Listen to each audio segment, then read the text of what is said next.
नवराच ऐकत नाही, किती सांगितलं तरी तो ऐकत नाहीये. अशी अनेक महिलांची तक्रार असते आणि याच तक्रारीच्या आज आपण मुळापर्यंत जाणार आहोत. त्याच्यावरती आपण एक जबरदस्त असा मार्ग पाहणार आहोत जेणेकरून आपल्याला या समस्येतून बाहेर येता येईल, म्हणजेच तो नवरा ऐकायला लागेल. सो नमस्कार मित्रांनो, हा व्हिडिओ अतिशय महत्वाचा आहे. कारण गेले अनेक वर्ष झालं मी EFT ओपनोपनो याच्या माध्यमातून अनेक लोकांचं काउन्सिलिंग करतोय, 1-to-1 सेशन्स घेतोय आणि या 1-to-1 सेशनच्या माध्यमातून मला एक तक्रार नेहमी ऐकायला भेटते. ती म्हणजे ज्यावेळेस महिलांची चर्चा करत असतो त्यावेळेस ती तक्रार अशी असते की यांना म्हणजे त्यांच्या मिस्टरांना कितीतरी सांगितलं तरी चांगल्या गोष्टी असतात, ह्या सांगितलेल्या चांगल्या गोष्टी असतात हे ते ऐकतच नाहीये, अशी एक महत्वाची तक्रार असते. आणि हे ह्या सांगण्याचा हेतू अतिशय चांगला असला तरी सुद्धा त्यांना रिझल्ट येत नाहीत, म्हणजे तो व्यक्ती ऐकतच नाही आहे यांचं, ही एक महत्वाची तक्रार असते. सो याच तक्रारीच्या अनुषंगानं आज आपण त्याचे फोड करणार आहोत, म्हणजे त्याच्या पाठीमागं जे काही कारण आहेत त्याच्यावरती कसा मार्ग काढायचा हे आपण सविस्तर पाहणार आहोत. हा व्हिडिओ जर पुरुष मंडळी ऐकत असतील तर मित्रांनो तुम्ही ऐका, बिकॉज हा टेक्निकल कन्सेप्ट अतिशय महत्वाचा आहे. एखाद्या नात्यांमध्ये दुरावा होऊ शकतो जर असं संभाषण होत नसेल तर, आणि हे तुमच्या जवळच्या व्यक्तींना, मग तुमची बहीण असेल, तुमच्या नातेवाईकांमध्ये हा विषय चर्चेला जायला पाहिजे, तुमच्या घरामध्ये ह्या विषयाची चर्चा व्हायला पाहिजे. म्हणून तुम्ही सुद्धा आवर्जून हा व्हिडिओ पहा. विशेषतः महिला असतील, हा व्हिडिओ ऐकत असतील तर तुम्ही आवर्जून पहा. तुमचे काही प्रश्न असतील तर नक्की कमेंटमध्ये विचारा, त्यावरती आपण सविस्तर पुढचा व्हिडिओ बनवू शकतोय. सो चला तर मग, हा विषय थोडासा नाजूक जरी असला तरी मला अतिशय महत्वाचा वाटतोय, म्हणून मी याच्यावरती सविस्तर व्हिडिओ बनवतोय. सो याच्यातून आपल्याला चांगला मार्ग निघता येईल, अतिशय सुसंवाद घरात राहावा, हाच एक या पाठीमागे प्रामाणिक हेतू आहे. सो उत्तर पाहत असताना अनेक असे त्याच्यामध्ये सब पॉइंट येतात, गुंतागुंतीचा हा विषय होऊ शकतो, पण तसं नाहीये. पण हे समजण्यासाठी सोपं व्हावं म्हणून प्रेझेंटेशन बनवलंय आणि प्रेझेंटेशन एका माइंड मॅपच्या माध्यमातून आपण समजून घेणार आहोत. तर मी आता माइंड मॅप ओपन करतोय. येस, चला तर मग पाहूया आपण हा स्टेप बाय स्टेप नवरा ऐकत नाहीये या टॉपिकवरील डिटेल आपण कशा पद्धतीनं ह्या समस्येवरती मार्ग काढायचा ते. ठीक आहे. सो इथं सुरुवात करत असताना पहिला पॉइंट असा आहे की बॅकग्राऊंड. बॅकग्राऊंड म्हणजे मला इथं सांगण्याचं काय महत्वाचं आहे की हा व्हिडिओ जर पाहत असाल तर इथं EFT आणि ओपनोपनोचं नॉलेज असणं अपेक्षित आहे. बिकॉज या समस्येतून मार्ग काढण्यासाठी ह्या टेक्निकचा वापर करणार आहेत.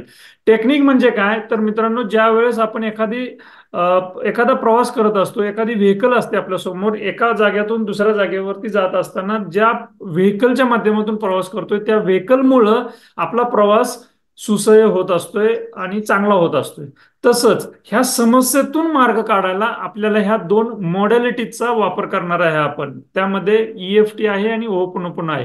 या संदर्भात जर तुम्हाला डिटेल माहिती नसेल, तुम्ही जर नवीन असाल तर ह्या चॅनलवरील बाकीचे व्हिडिओ पहा, तुमच्या लक्षात येतील की EFTचा वापर कसा करायचा तो. आणि तुम्ही जर ऑलरेडी EFT आणि ह्या सगळ्या गोष्टी करत असाल तर तुम्हाला ह्या टॉपिकमध्ये डीप कसं जायचं हे समजणार आहे तुम्हाला. ठीक आहे. सो अपेक्षा काय आहे की यामध्ये तुम्हाला बॅकग्राऊंड माहित आहे असं मी अज्युम करतोय, समजून घेतोय.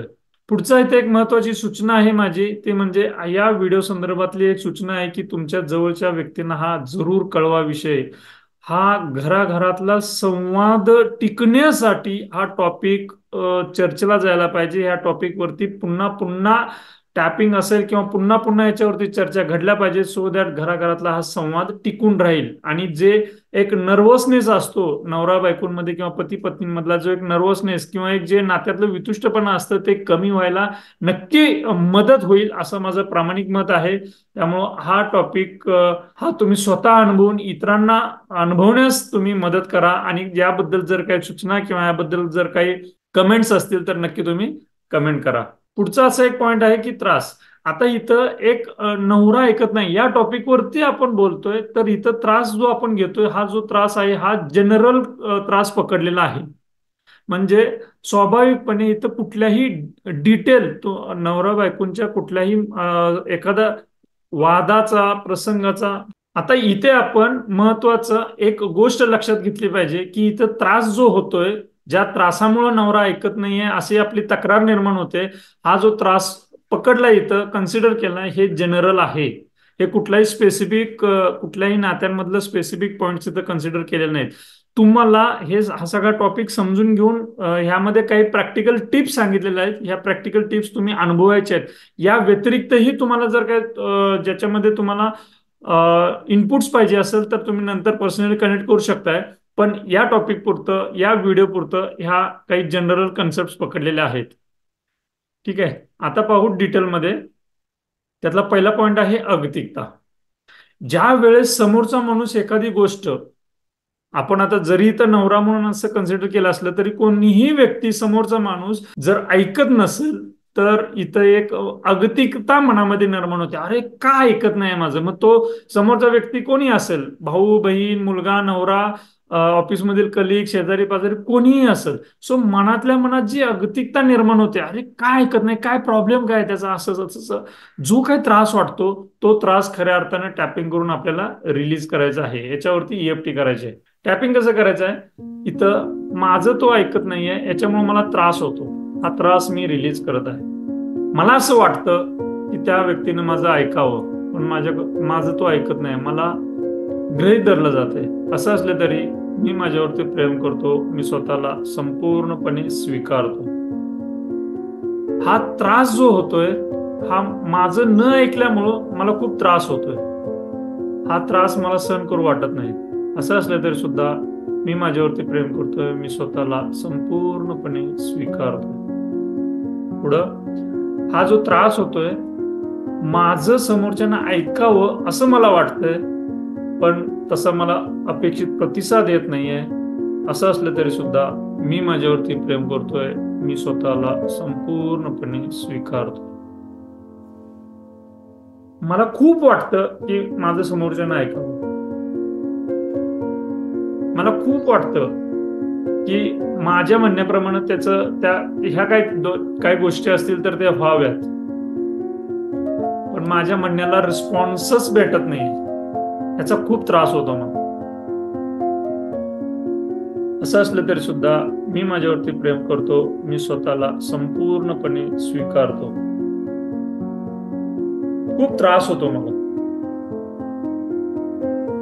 खूप त्रास होतो. 1-2 दीर्घ श्वास घ्या आणि सोडा. ओके, सो या पद्धतीनं जी काही जो त्रास होतो जे व्यक्त करायचे आहेत, आणि इथं तुम्हाला जो त्रास होतो त्या स्पेसिफिक भावना, त्या इमोशन्स व्यक्त करणं अपेक्षित आहे. तुमच्या लक्षात येईल की काहीतरी तुमच्या या रिलीज झालेल्याचं काही फिलिंग तुमच्या लक्षात येईल. ओके, ही पहिली स्टेप आहे. जी अगतिकता आहे ती अगतिकता पहिल्यांदा रिलीज करणं गरजेचं आहे. आता पुढचा पॉईंट पाहू आपण. इथं पण ना आपली जी तक्रार असते नेहमीची की बाबा तू माझं ऐकतच नाही, मग हे टीका करावीशी वाटते. आता हा टीका करत असताना टॅपिंग करायचं आहे. मग टीका करणं म्हणजे नेमकं काय? तर पहा, ज्या वेळेस समोरचा व्यक्ती ऐकत नाही तर आपल्या मनामध्ये बरंचसं असं कालवाकालू विचारांची झालेल्या असते, आपल्या इमोशनचं पण उलताफालत झालेल्या असत्या. तर अशा वेळेस आपल्याला जर स्पष्ट त्या व्यक्तीला न बोलता टॅपिंग करत आपल्याला टीका करायची आहे. त्याला काय अक्कल आहे की नाही, त्याला का समजत नाही, हे व्हॉटएव्हर, तुम्हाला त्या व्यक्तीला जे काय बोलायचं असेल ते बोलायचं आहे, पण हे टॅपिंग करत, समोर नाही. लक्षात घ्या, समोर नाहीये मी सांगत, फक्त टॅपिंग करत बोलायचं आहे. या पॉइंटवर म्हणजे असं टॅपिंग करत असताना तुम्हाला जर प्रत्यक्ष इमोशन्स बाहेर काढत असताना जर कदाचित शिवी देऊ वाटली तर बिनधास्त द्या. शिवी देत सुद्धा तुम्ही तुमच्या इमोशन्स बाहेर काढणं गरजेचं आहे. तुम्हाला जे वाटतं त्या व्यक्तीबद्दल टीका करायची असेल, व्हॉटएव्हर जे काय बोलायचं असेल तर ते बोलायचं आहे. फक्त टॅपिंग करत, त्या पर्सनला बोलायचं नाही, तर फक्त ही प्रोसेस करत बोलायचं आहे. सो ही दुसरी स्टेप महत्वाची आहे. पहिल्या स्टेपमध्ये आपण काय केलं? अगतिकता, जो त्रास होतो त्याबद्दलची अगतिकता रिलीज करतोय. दुसरं आहे त्या व्यक्तीला टीका करायची, पण प्रत्यक्ष व्यक्तीला न करता टॅपिंग करत टीका करायची. हा दुसरा पॉइंट समजून घ्यायचा आपण. तिसरा मुद्दा इथं आहे की personal peace procedure. Personal peace procedure करत असताना इथं परत टेक्निकल टॉपिक येतोय, ज्या माध्यमातून EFT मध्ये ही एक अशी कन्सेप्ट आहे की जिथं आपल्याला जो काही त्रास होतोय तो त्रास व्यवस्थित पॉइंट वाईज लिहून काढायचा आहे. जेवढे काही आपल्याला आता हे पर्टिक्युलर आपण नात्याबद्दल बोलतोय, तर नात्याबद्दल बोलत असताना जेवढे काही आपल्या त्या नात्याबद्दलचे इव्हेंट्स आहेत किती वेळा तू मी झाला असेल, किती वेळा असे काही भांडणाचे प्रसंग असतील, किती वेळा असे विसंवादाचे प्रसंग असतील की ज्याच्यामधून आपल्याला काहीतरी आपण त्रास सहन करतोय, तेव्हापासून आपण आतापर्यंत त्रास सहन करतोय. तर असे सगळे इव्हेंट्स 1, 2, 3 असे टाकून हे सगळे इव्हेंट्स लिहिणं गरजेचं आहे आणि त्या प्रत्येक इव्हेंटवरती टॅपिंग करणं गरजेचं आहे. म्हणजे काय करायचं, सपोज एखाद्या प्रसंगामध्ये एक उदाहरण घेऊ की समजा एखाद्या वेळेस घरातून बाहेर जायचं असते, पै पाहुण्याकडे कुणाकडे तर जायचं नियोजन केलेलं असेल आणि जाताना वेगवेगळ्या मार्गाने जायचं असेल, असं मतभिन्न असतील तुमचं आणि तुमच्या स्पाऊसचं, तर तुमचं त्या ठिकाणी तुमचं म्हणणं ऐकलं नाही, ते तुम्हाला आवडलं नाहीये. मग हे जे मनात राहिलेलं आहे हे बाहेर काढायचं आहे की माझी इच्छा होती त्याप्रमाणे हे आपण तो प्रवास केला नाही आणि त्या प्रवासात मला खूप त्रास झाला, असं असलं तरी सुद्धा मी माझ्यावरती प्रेम करतो, मी स्वतःला संपूर्णपणे स्वीकारतो. मग त्या प्रवासात माझं जर ऐकलं असतं तर खूप सुखर झाला असता प्रवास आणि एवढा जो काही त्रास झाला तो त्रास झाला नसता. आणि मला तेव्हापासून असं वाटतं की हा माणूस काय माझं ऐकतच नाही, किंवा हे यांना किती सांगितलं तरी माझा हा लक्षातच घेत नाही, मला समजूनच घेत नाही, माझ्या म्हणण्याचा माझ्या विचारांवरती तो गांभीर्याने घेतच नाही, वॉट एव्हर असं जे काही तुम्हाला वाटत असेल, तर ते सगळं असे प्रत्येक प्रसंग वाईज हे तुम्ही नोट डाऊन करून टॅपिंग करून ते रिलीज करणं गरजेचं आहे. त्यालाच म्हणतात पर्सनल पीस प्रोसिजर. ठीक आहे. आणि हे जर तुम्ही नाही केलं, तर हे नाही केलं याचा अर्थ असा होतो की तुम्ही EFT ज्यांनी ही टेक्निक जगासमोर मांडली त्या सगळ्या तज्ञांचं फॉलो करत नाहीये असा त्याचा अर्थ होतो. तुम्हाला जर रिझल्ट यायचे असतील तर हा एक्सरसाइज करणं गरजेचं आहे. हे थोडासा वेळ जाईल कदाचित तुमचा. मग तुम्ही म्हणाल तो ऐकत नाहीये. आता आपला टॉपिक कुठला आहे की नवरा ऐकत नाही. मग नवरा ऐकत नाहीये तर त्याला हे सगळे भूतकाळातले सगळ्या प्रसंगाचं टॅपिंग करणं गरजेचं आहे का? तर याचं उत्तर आहे येस, होय. जे पण काही प्रसंग असतील आपल्या नात्यामधील ज्याच्यामधून आपल्याला त्रास होत असतो ते सगळे प्रसंग रिलीज करणं गरजेचं आहे. तरच कुठंतरी आपली एक वैचारिक शुद्धता होत राहत असते आणि जेवढी आपली वैचारिक शुद्धता होत राहील तेवढा आपल्याला चांगला प्रतिसाद येईल या मताचा मी आहे. त्यामुळं भूतकाळ किंवा कचरा, नको असलेल्या भावनांचा कचरा मनात ठेवून ज्यावेळेस आपण नातं निर्माण करत असतो त्या नात्यांमध्ये तेवढी शुद्धता राहत नाहीये. हा मग तू मी हा प्रसंग जास्तीचेच राहू शकतात. सो ही पर्सनल पीस प्रोसिजर करायची आहे. मग हे करत असताना काय करायचं आहे, जसं आता मी सांगितलं तसं पास्ट इव्हेंट्स, भूतकाळातल्या सगळ्या इव्हेंट्स नोट डाऊन करायचे, त्या प्रत्येक इव्हेंट्सवरती टॅपिंग करत राहायचं आहे. पुढचं आहे आता इथं एक महत्वाचं बिलीफ सिस्टीम. बिलीफ सिस्टीम म्हणजे काय, तर कुठलाही एक प्रसंग झाल्यानंतर त्या प्रसंगानंतर आपण काय कन्क्लूड करतो ती झाली ते बिलीफ. म्हणजे एक उदाहरण घेऊ आपण, जर एखादा व्यक्ती समोर ऑफिसला जात असताना येलो शर्ट घालून गेलेला आहे आणि येलो शर्ट पहिल्यांदाच त्याने घातलेला आहे आणि दुर्दैवानं त्या दिवशी त्या व्यक्तीचा जर अपघात झाला तर तो अपघात झाला, वॉटेवर त्याला जो काही त्रास झाला त्यातनं सगळं बाहेर आल्यानंतर त्यानं जर मान्य केलं की बाबा मी त्या दिवशी येल्लो शर्ट घातलाय म्हणून माझा अपघात झाला आणि त्यांना त्याच्या आयुष्यात पुन्हा तो घालायचं नाही ठरवलं, तर ते जे काही कन्क्लुजन काढलंय मी कदाचित येल्लो शर्ट घातल्यामुळे माझ्या आयुष्यात तसा प्रसंग आला असं म्हणून त्यानं जर कन्क्लुजन काढलं, हे कन्क्लुजन म्हणजेच ती एक त्याची निश्चित विचारसरणी आणि निश्चित विचारसरणीच म्हणजे त्याची कोर बिलीफ. मग हे आपण इथं काय समजून घेतोय, तर पती पत्नींच्या नात्यांमधील जे काही विसंवाद होतात त्या विसंवादानंतर आपण एक तर आपल्याबद्दल किंवा समोरच्या बद्दल जे कन्क्लुजन काढतोय ना ते कन्क्लुजन खूप डेंजर राहू शकतं. मग हे जर चुकीचं कन्क्लुजन असेल तर त्याचा इम्पॅक्ट खूप राहू शकतोय. सो इथं मी थोडीशी उदाहरणं देतो. असं जर काय तुम्ही कन्क्लूड काढून तसंच जर डोक्यात ठेवत असाल तर कुठंतरी ह्या नात्यांमध्ये संवाद निर्माण होणं थोडंसं डिफिकल्ट राहू शकतंय. मग काय आहे, एक उदाहरण पाहू इथं आपण. एक मी 4-5 जनरल उदाहरण घेतलेले आहेत की ही इज इमोशनली अनअवेलेबल, म्हणजे तो माझ्याशी भावनिकरित्या कधी संवादच करत नाही. प्रॅक्टिकली बोलतो, भावनिक कधी मला अनुभवताच येत नाही, असं कन्क्लुजन तुम्ही काढू शकताय. पुढचं आहे, मी इतकं बोलते पण त्याचा काही परिणामच होत नाही, म्हणजे कितीही सांगा काहीही परिणाम होत नाही. मग हे जे कन्क्लुजन काढलं जातं ना हे कुठंतरी धोक्याचं असू शकतं. ह्याला बिलीफ म्हणतात आणि हे बिलीफ तुटणं गरजेचं आहे.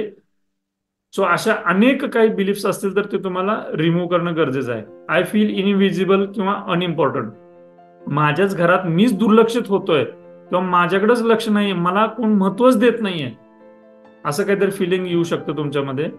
I can't express myself freely, मी समोरच्या त्या व्यक्तीसोबत बोलत असताना ओपनली फ्रीली बोलू शकत नाहीये, असं काहीतरी तुमचं कन्क्लुजन असू शकतंय. किंवा he doesn't care how I feel, मला काय वाटतं, माझ्या काय भावना आहेत, माझ्या भावनांचा तो विचारच करत नाहीये. सो असं जे कन्क्लुजन काढताय ना, हे कन्क्लुजन काढणं धोक्याचं ठरू शकतं. ओके, सो या पॉइंट मधून मला काय सांगणं महत्वाचं वाटतंय की जे काही कोर बिलीफ्स आहेत तुमचे, त्या व्यक्तीसोबत बनलेले, त्या व्यक्तीच्या बाबतीत तयार झालेली तुमची निश्चित विचारसरणी आहे, ती कुठेतरी तुम्हाला बदलावी लागेल. ठीक आहे. आता पुढचा पॉइंट आहे गायडन्स.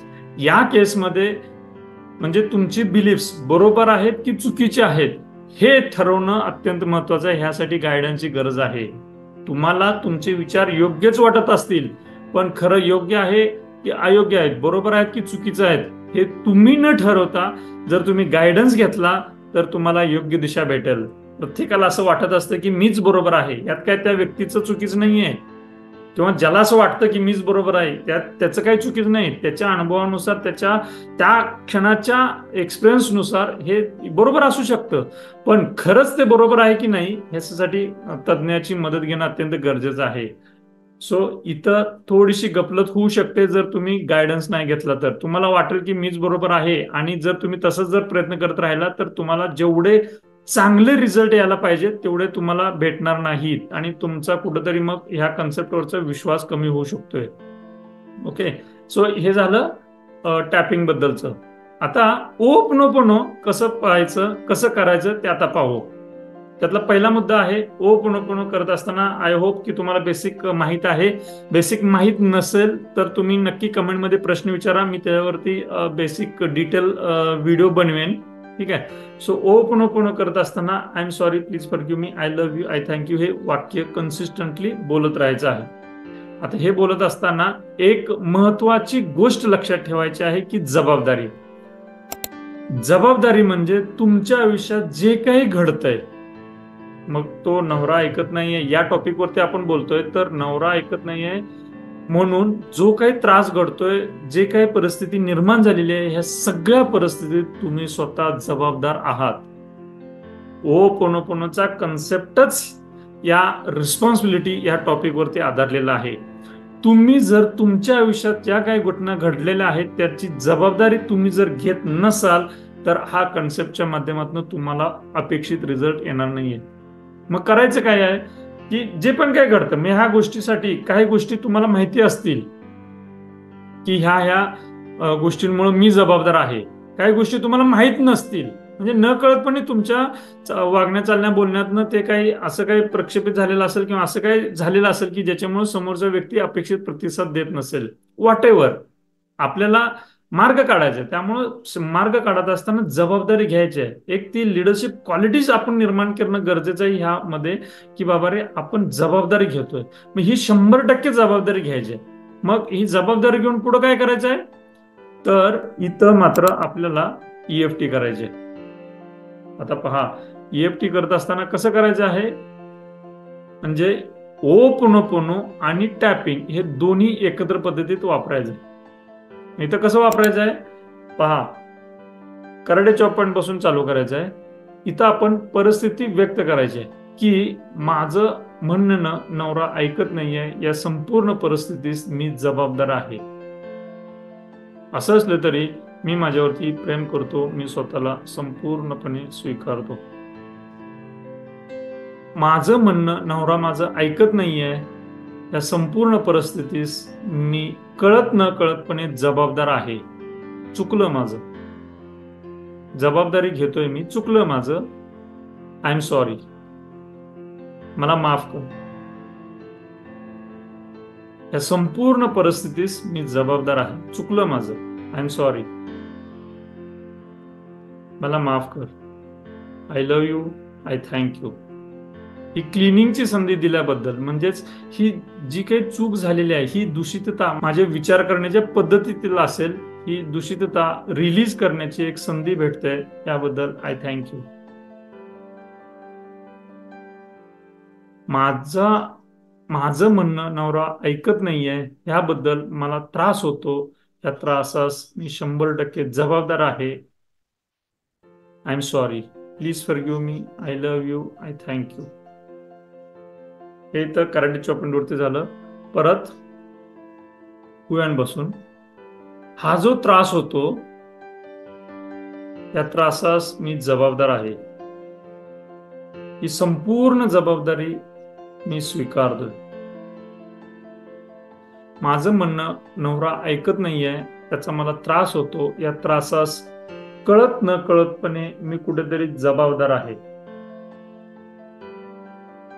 ही संपूर्ण जबाबदारी मी स्वीकारतो.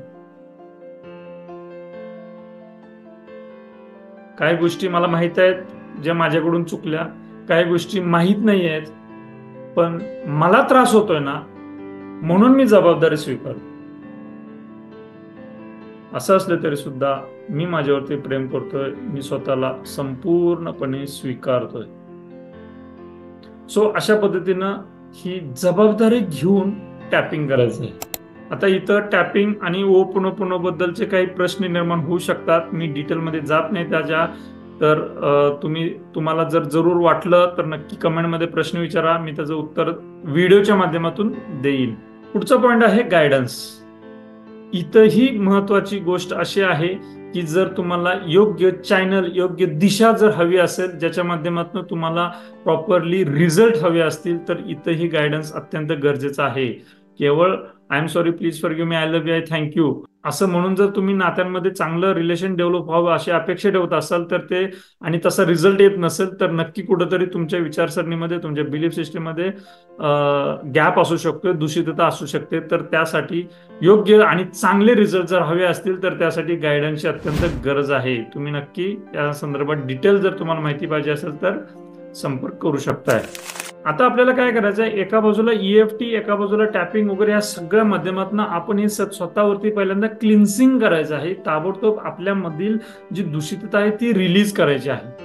हे पहिलं काम करायचं आहे. कदाचित ह्या प्रोसेसला एखाद दुसरा आठवडा जाऊ शकतोय, कारण जेवढं रिलेशन डीप असेल, जेवढ्या वर्षांचं नातं असेल, तेवढे असे अनेक प्रसंग असू शकतात की ज्याच्यावरती टॅपेबल इश्यूज आहेत, ज्याच्यामध्ये आपल्याला डीपमध्ये रिलीजिंग गरजेचं आहे.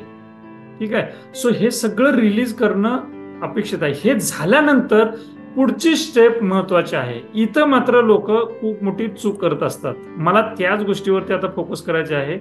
क्लिनिकली म्हणजेच सायकोलॉजीच्या टर्मिंगमध्ये इथं ज्याला क्रिटिकल थिंकिंग म्हणतात, समजण्यासाठी मी इथं न्यूट्रल थिंकिंग म्हणतोय. न्यूट्रल थिंकिंग म्हणजे काय, तर माझं तो समोरचा व्यक्ती ऐकत नाही ना, it's okay, I am neutral. नाही ऐकत ना, इट्स ओके, न्यूट्रल, काय नाही फरक पडत मला. असं ज्यावेळेस आपली स्टेज येते त्याला मी न्यूट्रल म्हणतो.